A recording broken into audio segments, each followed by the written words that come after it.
Why must the Father necessarily beget the Son in every possible world? The heart of this question rests on modal logic, identity, and rigid designation, concepts best illuminated through the work of Saul Kripke, particularly in naming and necessity. Let us begin with Kripke's first-level clarification. A rigid designator is a name or term that designates the same object in every possible world in which that object exists.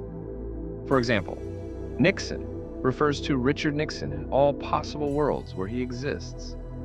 As Kripke explains, when we think of a property as essential to an object, we usually mean that it is true of that object in any case, where it would have existed. A rigid designator of a necessary existent can be called strongly rigid. This distinction allows us to differentiate between necessary existence, existing in all possible worlds, and rigid designation, referring to the same entity wherever it exists. Thus, Nixon might not exist in some worlds. He's a contingent being. But if he does exist, he must be essentially Nixon. He cannot exist as someone fundamentally different. This principle brings us to the Son of God. In Trinitarian theology, the name Son functions as a rigid designator. That is, Son always refers to the same divine hypostasis in every world where he exists. But unlike Nixon, the Son is not a contingent being. Christian orthodoxy affirms that the Son is necessarily existent. He exists in all possible worlds. This radically alters the modal landscape. If Son is a rigid designator, and the Son exists necessarily, then the properties that individuate him must hold in all possible worlds. And what is the identity-defining property of the Son?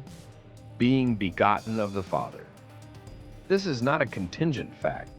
It's a hypostatic property, not shared by the divine essence, but proper to the identity of the Son.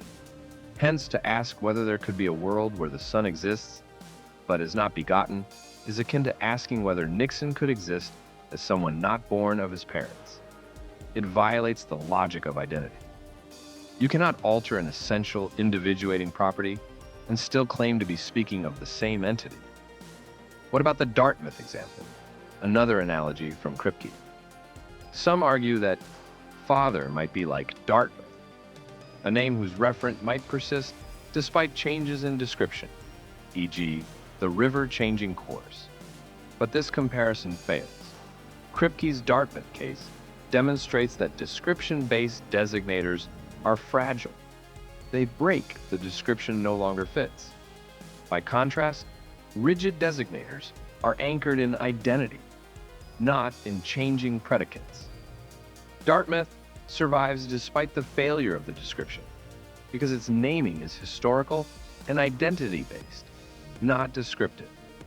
Therefore, if Father is a rigid designator, grounded in the hypostatic act of eternal begetting, then the Father's paternity is not a changeable descriptor, but a constitutive identity feature.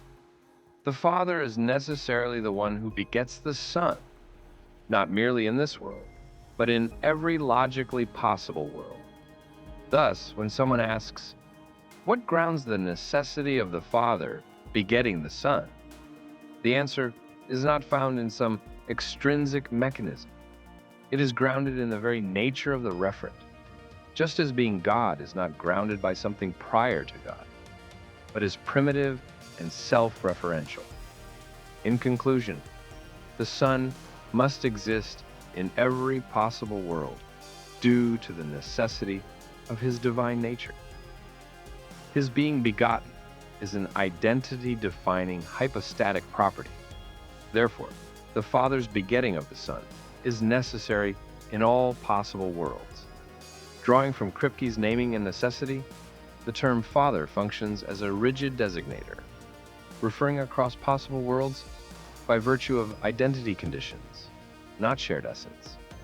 And when applied to a necessary existent, such a designator is what Kripke calls strongly rigid, anchoring identity not to accidental descriptions, but to essential presence across modal space. This synthesis not only upholds Trinitarian theology within modal logic, but also offers a rigorous philosophical framework that prevents reductionist objections and reclaims precision in discourse about the Godhead.